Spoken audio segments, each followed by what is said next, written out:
దేశ ప్రజలందరికీ నిన్న ఒక దురదృష్టకర మరియు అమానవీయ సంఘటన జరిగింది. అది ఎక్కడో కాదు, భారత సుప్రీంకోర్టు, అది కూడా ప్రధాన న్యాయమూర్తి బెంచ్ దగ్గర ఒక న్యాయవాది మత విద్వేషంతో ప్రధాన న్యాయమూర్తి బిఆర్ గవాయ్ గారి మీద బూటు విసరడం అనేది అత్యంత హేయనీయమైన అంశము. ఆ అంశం మీద కొరూరు బార్ అసోసియేషన్ న్యాయవాదులమంతా ఏకాభిప్రాయంతో వాలంటరీగా మేము ఈ నిరసన కార్యక్రమాన్ని చేపట్టినాము.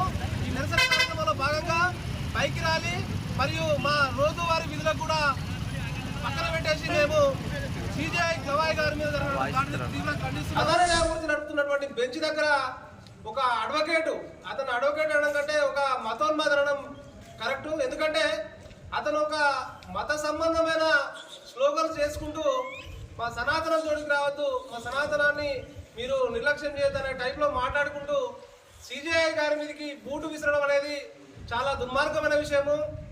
ఇది రాజ్యాంగ వ్యవస్థకు, రాజ్యాంగ మూల సూత్రాలకు విరుద్ధము. దీనిని యావత్ దేశ ప్రజలందరూ, మూలవాసులు, బుద్ధిజీవులంతా ఖండించాలి. ఇలాంటి దుశ్చర్యలు భవిష్యత్తులో పునరావృతం కావద్దు. దీని మీద ప్రభుత్వాలు చాలా కఠినంగా వ్యవహరించాలి. ఇప్పటికే ఆ అడ్వకేట్ ఎవరైతే ఉన్నాడో కిషోర్ అనే అడ్వకేట్ని, ఆయనకు 71 సంవత్సరాల వయసు వచ్చింది, కానీ కనీస పరిజ్ఞానం, కనీస విఘ్నత లేదు.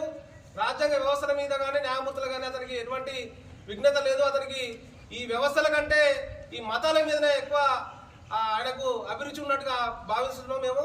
దీన్ని, ఈ సంఘటన చాలా తీవ్రంగా ఖండిస్తూ బార్ అసోసియేషన్ తొర్రూరు పక్షాన మా న్యాయవాదులంతా ముక్త కంఠంతో ఈరోజు నిరసన చేపట్టినాము. అందులో భాగంగానే మా విధులను ఈరోజు దూరంగా ఉంటూ మేము ఆ సంఘటనను ఖండిస్తున్నాం.